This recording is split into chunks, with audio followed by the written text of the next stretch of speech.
iconic, forgotten, timeless, innovative. These are the soundtracks that help shape and define what we hear in the video games that we play. I am Nitro, and this is the M-Disc Playlist Video Game Music Primer 2011.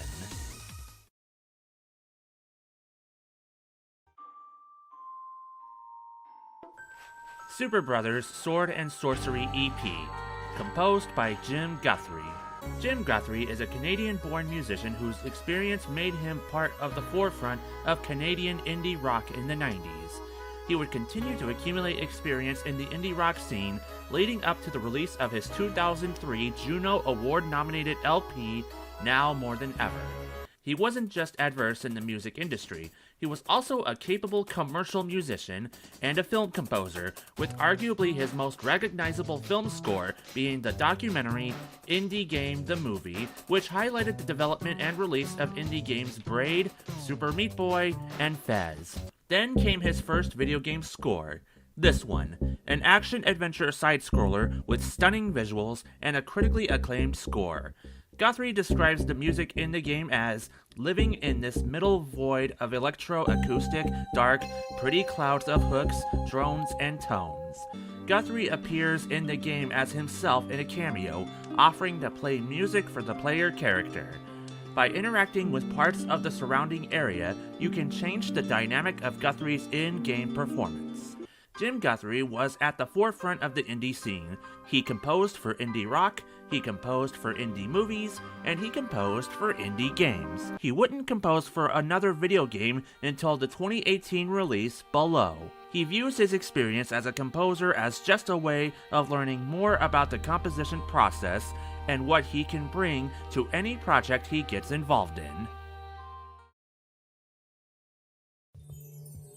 Terraria, composed by Scott Lloyd Shelley.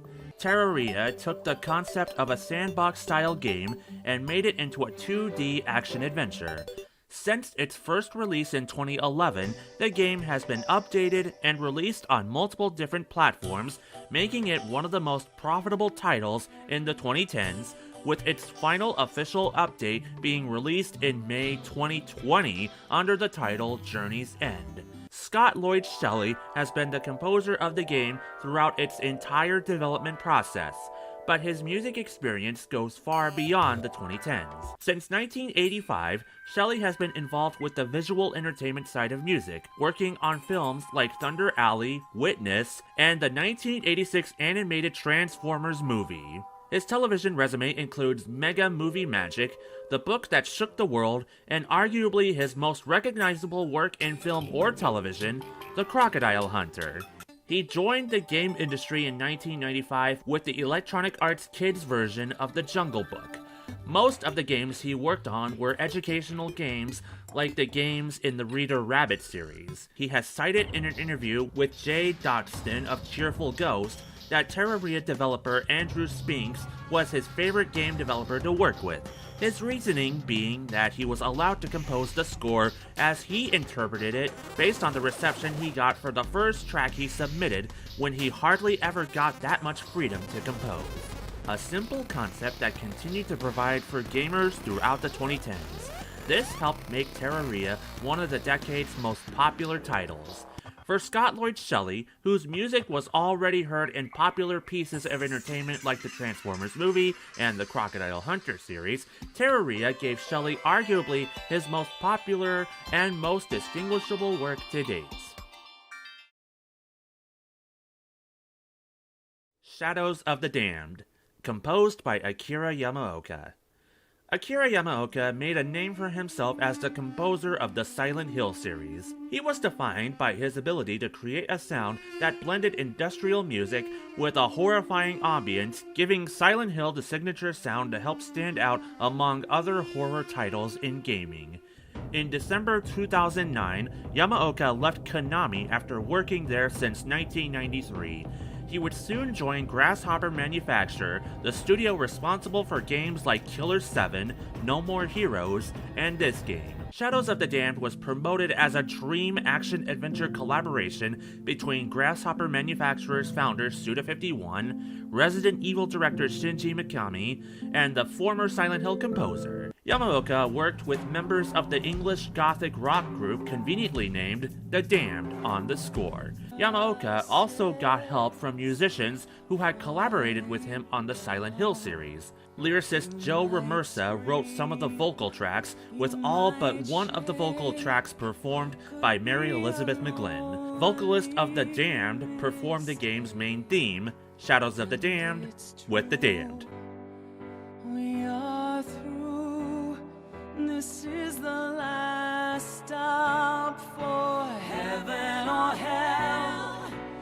There is one vocal track that is not included in the game, but is part of the soundtrack and has been performed at concerts. Take Me to Hell, performed by Mary Elizabeth McGlynn and Troy Baker, who would in the coming years become one of the most recognizable voice actors in gaming with performances in games like Infamous 2, BioShock Infinite, and The Last of Us. Shadows of the Damned was Akira Yamaoka's first Grasshopper Manufacturer game where he served as the primary composer. He still works for the studio as a sound director and continues to evolve his rock style of scoring through each game he works on for Suda51.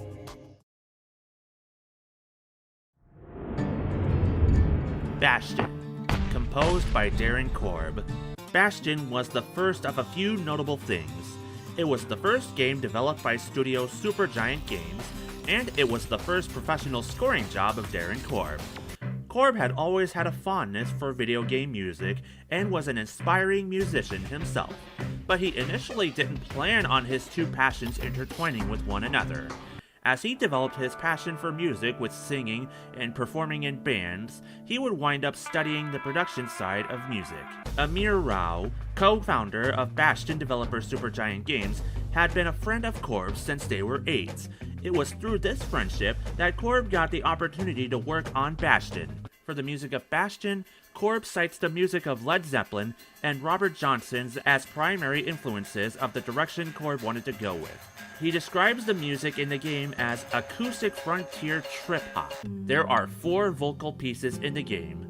Build That Wall, performed by Ashley Barrett as Zia, Mother I'm Here, performed by Korb as Zolf, Setting Sail and Coming Home, performed by both Barrett and Korb, and What's Left Undone, performed by Logan Cunningham as Rux. Cunningham also served as the game's dynamic narrator throughout the entire game. Korb wrote the lyrics to all the vocal tracks.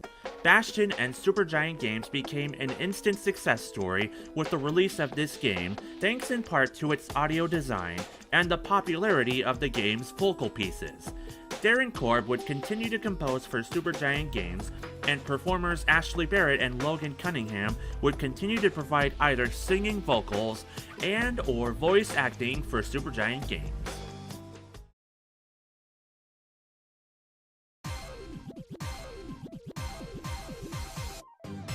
Rhythm Heaven Fever, composed by Sunku, TNX, Masami Yone, Shinji Ushiroda, and Asuka Ito.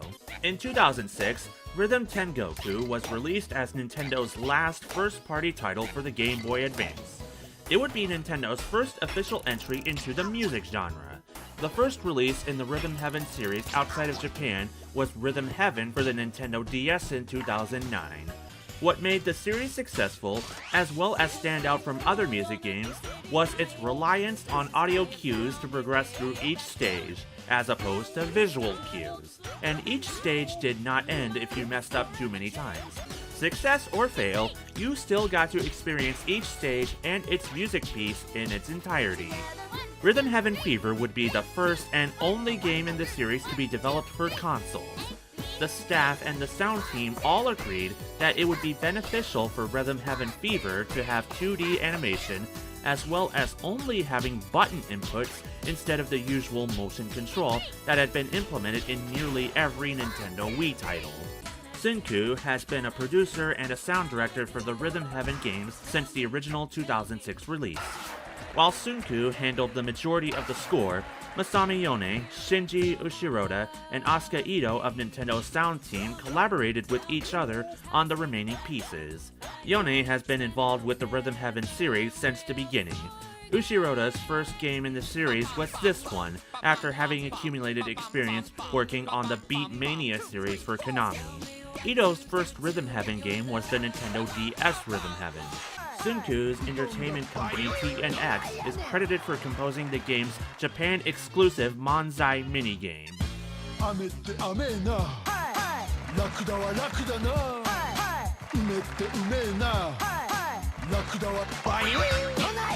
The Rhythm Heaven games provide an approach to the music genre that doesn't require you to be a master of reflexes just to properly advance the stage.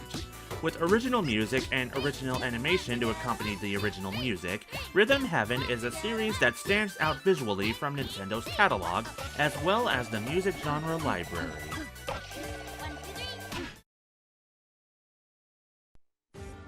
Skylanders Spyro's Adventure, composed by Lorne Balfe, Andrew Kaczynski, Pete Adams, and Hans Zimmer. A new way to experience games that combines the appeal of collecting action figures with platform gaming. Skylanders Spyro's Adventure helped pave the way for a new, younger generation of gamers to give them a brand new, appealing type of gaming experience. Primary composer Lorne Balfe grew up with a family devoted to the art of music and sound production. It wasn't until he got to work with popular film composer Hans Zimmer that he was able to get his foot in the business. He would spend much of the 2000s working under additional music credits for various films and would score for documentaries like Nova, How to Look Good Naked, and World War II in HD. He would go on to be the primary composer in films like Megamind, Terminator Genesis, the Lego Batman movie, and Mission Impossible Fallout. He didn't start working on video games until the 2009 Call of Duty Modern Warfare 2. The other games he worked on before this one would be the video game adaptation of Rango, which he was an additional composer for on the original film, and Crysis 2, replacing Inon Zur. Speaking of Hans Zimmer, a composer Balfe spent much of his professional career collaborating with, Zimmer composed the main theme for Skylanders. Additional music credits are given to fellow composers Andrew Kaczynski and Pete Adams, both of which have also been frequent collaborators of Zimmer. Skylanders was the beginning of a new gaming experience for a younger audience. Integration of toys and games became one of 2010's most popular trends, all of which came together by writers, producers, and composers whose collective and extensive experience with successful films for younger audiences helped make Skylanders a standout hit for 2011 and one of the 2010's most popular franchises.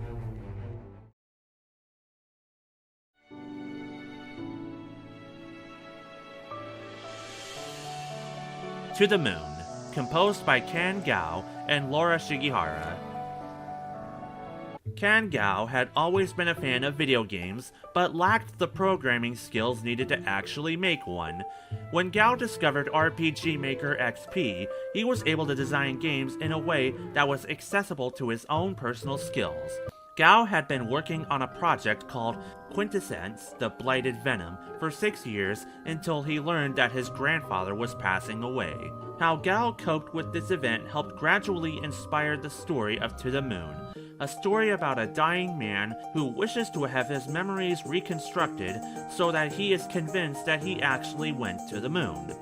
It was more of a story-driven experience for an RPG Maker game than any other game built in the same engine. In addition to the writing and game design, he also scored nearly the entire soundtrack. Short steps, deep breath, everything is alright. Chin up, I can't step into the spotlight. Laura Shigihara contributed to the soundtrack with the piece Everything's Alright, and all the arrangements of the piece, including the vocal arrangement which she performed and wrote herself.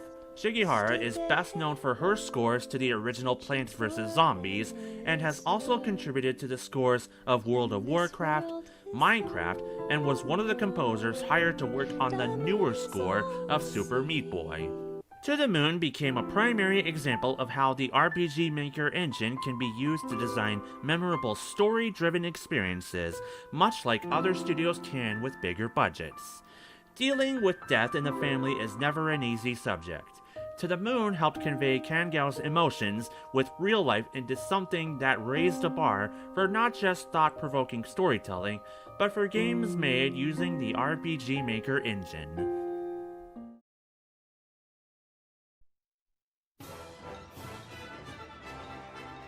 Ni no Kuni, Wrath of the White Witch, composed by Joe Hisaishi. Joe Hisaishi may arguably be best known for his works with the Hayao Miyazaki-directed Studio Ghibli films such as Laputa Castle in the Sky, My Neighbor Totoro, Kiki's Delivery Service, and Porco Rosso. But his professional composition career goes above and beyond that. Hisaishi started his career releasing albums in the style of Yellow Magic Orchestra's music. He got involved with the anime industry, with his first score being Nazca Valley of the Wind, the film produced by the same people who would later found Studio Ghibli. Hisaishi would also contribute to other anime titles like Robot Carnival, Venus Wars, and the Mobile Suit Gundam movie trilogy. Hisaishi would also become a frequent collaborator with comedian-turned-filmmaker Beat Takeshi, working on films like A Scene at the Sea, Kid's Return, Hanabi, and Brother. Hisaishi was also briefly involved with the video game industry long before composing Ni no Kuni, working on titles like Zoids Battle of the Central Continent, Zoids 2 Zenbei Strikes Back, and Tengai Makio 2 Majimaru.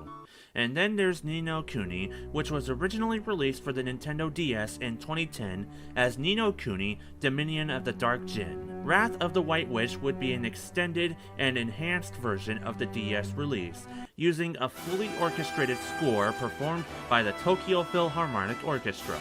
Hisaishi claims that he got involved with the Ni no Kuni project after seeing how passionate creator Akihiro Hino was about the game. The game contains one vocal track, Kokoro no Kakera. In English, the song is performed by Archie Buchanan. Over hills green as a springtime, chasing a lonely cloud white as snow. Itsuka ano sora ni totoki. In the original Japanese release, the song is performed by Hisaishi's daughter, Mai Fujisawa, who has performed vocals for Hisaishi's works since she was 4, with her first vocal work being in the Nausicaa Valley of the Wind soundtrack. Joe Hisaishi is one of the film industry's most respected composers who got his start showcasing his mastery of synth rock in the 70s. He would become an integral part in many of Hayao Miyazaki's works and a popular contribution to some of Beat Takeshi's dramas. For the Ni no Kuni series, including the 2019 sequel he came back for, Hisaishi was able to show audiences of the gaming industry why he is one of the most highly regarded film composers in Japan. The Legend of Zelda: Skyward Sword, composed by Hajime Wakai, Shino Fuji, Mahito Yokota, Takeshi Hama, and Koji Kondo. Skyward Sword marked the personification of The Legend of Zelda's 25th anniversary. It was also promoted as the Zelda game that started the official series timeline. But perhaps the most significant part of Skyward Sword was that it used orchestrated music for the first time in the series, following the success of orchestrated music being used in the Super Mario Galaxy games. After being absent from the official score of Twilight Princess, Koji Kondo returns to the 3D Zelda games. Koji Kondo had been the primary composer of the Zelda series in the 90s. He took on more of a supervisor role in the 2000s, occasionally contributing scores, but not as frequently. In Skyward Sword, he composed the prologue theme. The sound director and lead composer for the game is Hajime Wakai. Wakai has been involved with Nintendo since the 1997 Star Fox 64. The last Zelda game he worked on was The Wind Waker. Wakai was also the composer for the game's main theme, Ballad of the Goddess, which is actually an arrangement of Zelda's Lullaby, one of the series' recurring motifs, played in reverse. Shino Fuji worked on the biggest portion of the game's score, including the main theme for the game's hub world, Skyloft. Fuji's first contribution to Nintendo was the 2007 Wii Fit. This would be her only Zelda game, as she would later become known more for her works with the Mario franchise and both Splatoon games. Takeshi Hana would help Wakai compose Ballad of the Goddess, and would also be responsible for the game's event sequences, some of the character motifs, and some of the game's areas like the Knights Academy to the Sand Sea. As a freelance composer, Hama only contributed to the scores of Skyward Sword, Super Mario 3D Land, and the 3DS remaster of The Legend of Zelda Ocarina of Time. Mahito Yokota, who was responsible for giving Super Mario Galaxy its orchestrated score, worked on the game's event sequences. In addition to Super Mario Galaxy and Skyward Sword, he also helped remaster the 3DS versions of Ocarina of Time and Majora's Mask. He also helped compose one of Twilight Princess's trailer pieces. Like nearly every Zelda title before this one, Skyward Sword uses music as a plot device for the story via the Goddess Harp, an instrument not seen in the Zelda series since Ocarina of Time. It's little homages like this that help make Skyward Sword not only a accumulation of the entire franchise, but an evolution of the entire franchise with new gameplay designs, quality of life improvements to the gaming experience, and more freedom to give the Zelda series the best sounding scores possible on a console. Star Wars: The Old Republic, composed by Mark Griski, Gordy Hobb, and Wilbert Roget. The 2003 Knights of the Old Republic became one of the most critically acclaimed games set in the Star Wars universe. So in order to keep up with the popularity of MMORPGs like World of Warcraft, Final Fantasy XI, and EverQuest II, the decision was made to make a new BioWare-developed MMORPG set in the Star Wars universe. In the 90s, Griski was a composer for various movie trailers and television commercials. He joined LucasArts in 2002, working on titles like Star Wars Jedi Starfighter, Gladius, and Star Wars Knights of the Old Republic 2: The Sith Lords. He became a freelance composer in 2005, but would still return to LucasArts to compose titles like Star Wars The Force Unleashed and this game. Gordy Hobb was inspired to pursue a composition career after hearing John Williams' score for the 1982 film E.T. the Extraterrestrial. He would take that inspiration and study music composition, earning a bachelor's for jazz composition and a master's in film composition. He composed for film and television in the 2000s, and would join the video game industry with the 2009 Indiana Jones and the Staff of Kings. This game would be his second, but he would go on to be the primary composer for some of Electronic Arts' later Star Wars titles, like the newer Battlefront games and Jedi Fallen Order. Wilbert Roget had always been a music enthusiast, playing the piano since he was 4 and finding himself inspired by the music of the Final Fantasy series. It seemed inevitable that he would become a video game composer, and he did. He joined LucasArts in 2008 as an audio engineer before eventually becoming a composer. For LucasArts, he did composition work on Star Wars games like The Force Unleashed 2 and this one. He would eventually find himself gaining more attention for his works outside of LucasArts, with scores for games like Call of Duty World War II and Mortal Kombat 11. He can also be heard on Overclocked Remix under the alias Busta Tunes, where he worked on the arrangement albums of Final Fantasies 4, 6, and 7, Donkey Kong Countries 2 and 3, and the arrangement album for Super Dodgeball. To this day, The Old Republic is still being enjoyed by many online players. As for the sound, it gave a chance for film composers Mark Griski and Gordy Hobb to step into the lore of the Star Wars universe after already being inspired by the original Star Wars film composer John Williams. It also gave relative newcomer at the time Wilbert Roget the chance to show the world how capable he was at producing cinematic scores long before his most recognizable works towards the end of the 2010s.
Double up.